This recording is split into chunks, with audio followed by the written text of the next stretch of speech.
Hey guys, what's up? It's CS back here with another installment, and here's my review for UFC on Fox, Shogun versus Vera. Well, alright guys, I thought it was going to be an exciting night of fights. It was, and I thought it would be an easy night of fights to call. You know, I went 8-2 on the card.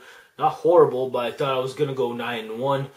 For sure with that Phil Davis fight over Wagner Prado, but of course Wagner Prado taking that eye poke.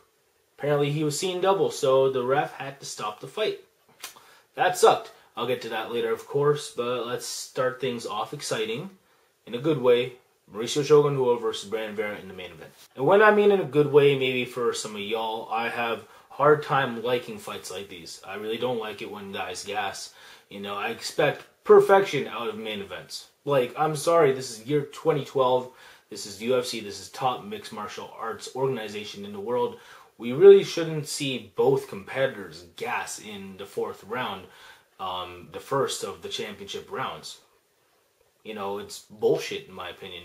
Hell, it is exciting if you're into this kind of fight and you have, you know, the commentators hyping this stuff up and everything. You already like these guys because Brandon Vera and Shogun are popular fighters, but you know, like for me, it's just hard to get by this stuff. It's just, I want to see, you know, perfection out of our athletes. And to me, seeing this on the main event and guys gassing out like this, it's just stupid. You know, we see boxing matches where they can go 12 rounds hard. You know what I'm saying? And I know we have a plethora of mixed martial artists who don't have the funds to train as hard as some of those guys. But Brandon Vera and Shogun do have the funds to train as hard as those guys. So I expect a lot out of these guys. I know they were going to gas if it was going to go late, and they did. So they disappointed me there. I was hoping for Shogun to go in there, steamroll Brandon Vera rather quickly. And we didn't see that. You know, I was hoping for that because I picked Shogun to win. But, you know, deep down inside, me being Filipino, I wanted Brandon Vera to win and look good. At least he looked all right. You know, he was troubling Shogun while it was distance. You know, Shogun, you know, if he wasn't coming forward and attacking as hard as he could have, Brandon Vera was landing some solid combinations from the outside, some, you know, a shot to the face, body punch, and then a low kick. And they looked relatively nasty, either a low kick to, you know, the upper thigh or, you know, the lower part of it. Brandon Vera was on point with his combinations, Rob Kamen style, but, you know, he just doesn't have that killer instinct anymore. And if he did, he for sure beats this Shogun. That being said, Shogun in his prime beats Brandon Vera anytime, and even this Shogun who has been out of shape for his past 4 fights, was able to put away Brandon Vera. And really, this doesn't do enough good for Shogun stock. You know, where does this get him now? You know, a fight with like Ryan Bader, a fight with, I don't know what you do with him.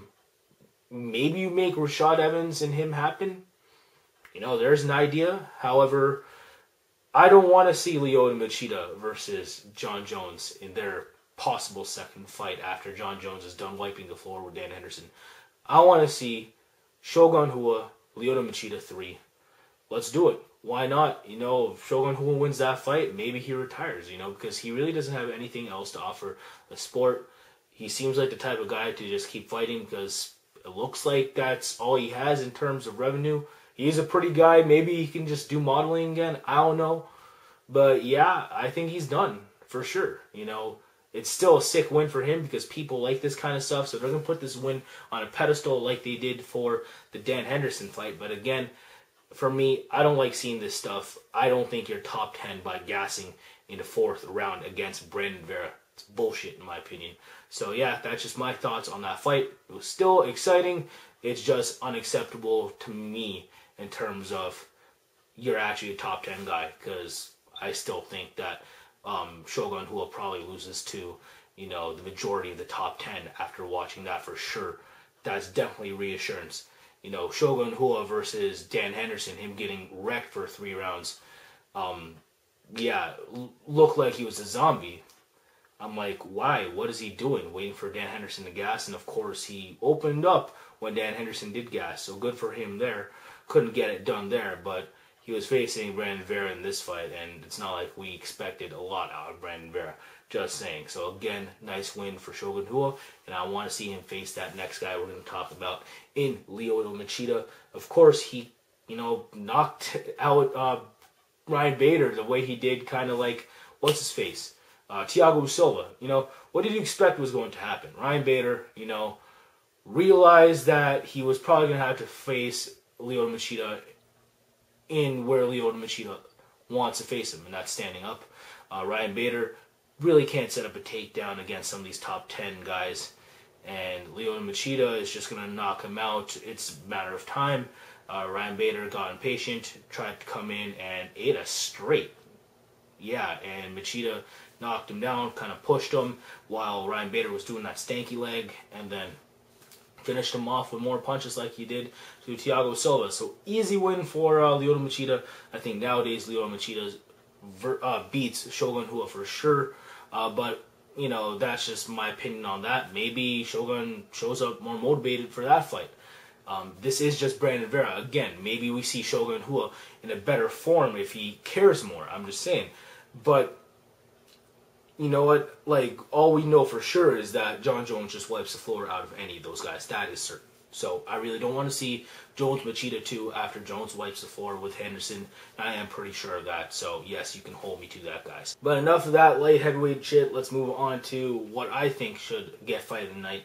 Joe Lauzon versus Jamie Varner in lightweight. Now, Jamie Varner, he's game. He was able to knock down Joe Lauzon early. He was able to land body shots and combinations here and there. The guy has dynamite in his fists. So props to Jamie Varner for coming on to take this fight at short notice and looking good, in my opinion. He was able to out-wrestle Joe Lauzon when he felt like it too. However, Joe Lauzon doesn't exactly have counter-wrestling. We know that. He likes being off his back. He likes being on the ground in general. And he was sweeping Jamie Varner all day when it was on the ground. And of course, he had some nice transitions into the back mount, getting Jamie Varner's back numerous times, almost finishing with an RNC. Of course, that last takedown in the third round, Joe Lauzon was able to lock in a triangle after adjusting for it, of course. And yeah, Jamie Varner just couldn't escape. Jamie Varner's sub-defense is actually good, in my opinion. It's good, it's not great. When he's getting subbed, it's against guys like Joe Lauzon, it's against guys like Dom Cerrone and Benson Henderson. Nothing to be ashamed of there, to be honest. So, yeah, what can I say? He's not getting subbed against bums. But he actually came to fight against Joe Lauzon here. And Joe Lauzon came to fight for more than a round. So props to Joe Lauzon for not being as eager to finish. Maybe he would have been that much more gassed in the first round. But yeah, for him to do it in the third after setting up a triangle, some classy shit there by Joe Lauzon. So my opinion, for sure, submission tonight and fight of the night, because those guys didn't exactly gas, and I had as much fun watching that fight, actually more fun than watching any of the two main events. So yeah, props to both those guys for throwing down, and Joe Lauzon for sure for that submission of the night. Alright, now let's move on to the welterweight match between Mike Swick and DeMarcus Johnson that opened up the main card.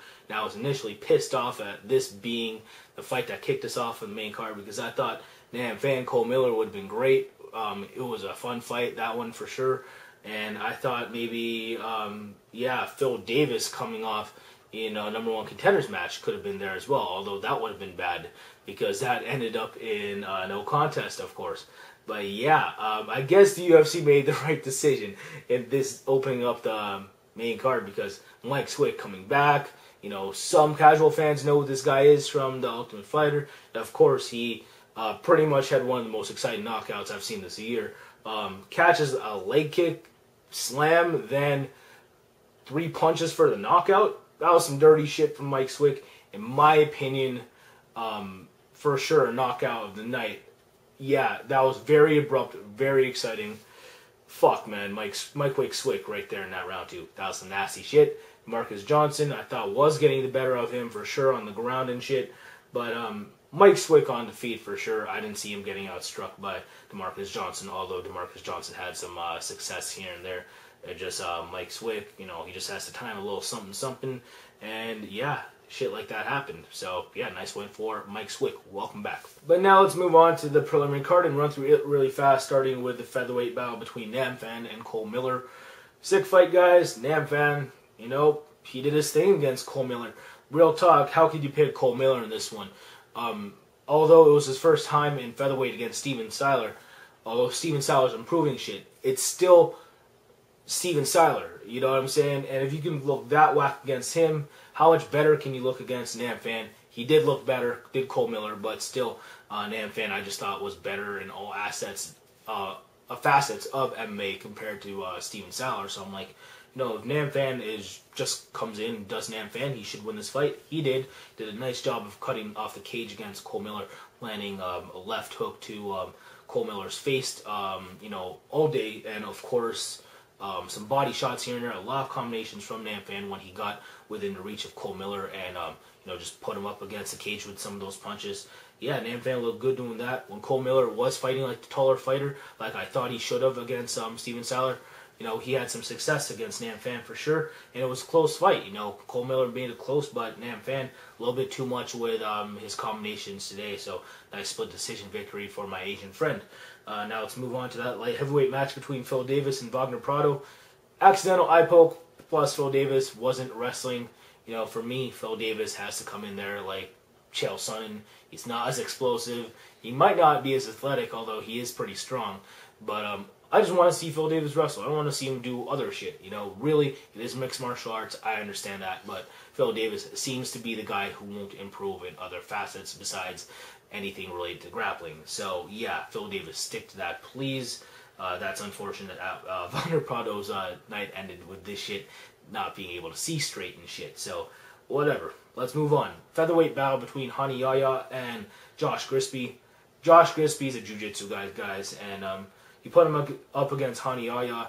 Like, who the hell do you think won? You know, Yahya, what, ADCC champion, like in 07 or some shit, North-South choke for the win, some Jeff Monson shit here and there. He was probably watching that and being like, yeah, damn boy, that was some sick shit, which it was.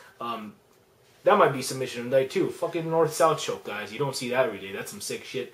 Nice win for Yahya. Josh Grisby, he might be on the verge of getting cut his next fight, or maybe with this one. He really is the fluke. No one lives up to his nickname more than this guy, I swear. He could be on top, you know, waiting that title shot, and then, of course, being dethroned by Poirier and then Roop. Now, this guy in Yahya. So, yeah, he's being beat by all kinds of fighters. Well-rounded ones like Poirier, strikers, and Roop, and then jiu-jitsu guys in Yahya. Who the fuck can Josh Grisby beat? Real talk. Now, let's move on to a heavyweight battle between Phil DeFries and Ollie Thompson. Phil DeFries, pretty much better everywhere, more experience. Of course he won. Whatever. Next. Featherweight battle between Manvel Gambierian and Michihiro Omigawa. Now, I picked Omigawa to win this fight. I actually did see it, but props to Gambierian for winning. Apparently, he actually deserved it. So, Omigawa didn't get robbed this time. Just saying. And I did not watch a John Moraga Ulysses Gomez fight. Props to John Moraga for winning. I did pick him to do so. But that's about it for me, guys. I think I enjoyed this night of fights. I don't know about you. Tell me what you guys thought of UFC on Fox 4 in the comments section below. Probably going to get a lot of hate for what I said about, you know, the main events and shit. But, you know, bring it on. I'm ready. But yeah, again, I'm not going to hate on this card collectively in terms of excitement because it definitely brought it compared to the last few. So props to the UFC for actually throwing on a show for the casual fans who took time off watching the Olympics to watch this shit. So yeah, good shit, guys, all around. So thank you for all the support. Once again, deuces for all my supporters, Bruce for all my haters, and take care. Peace.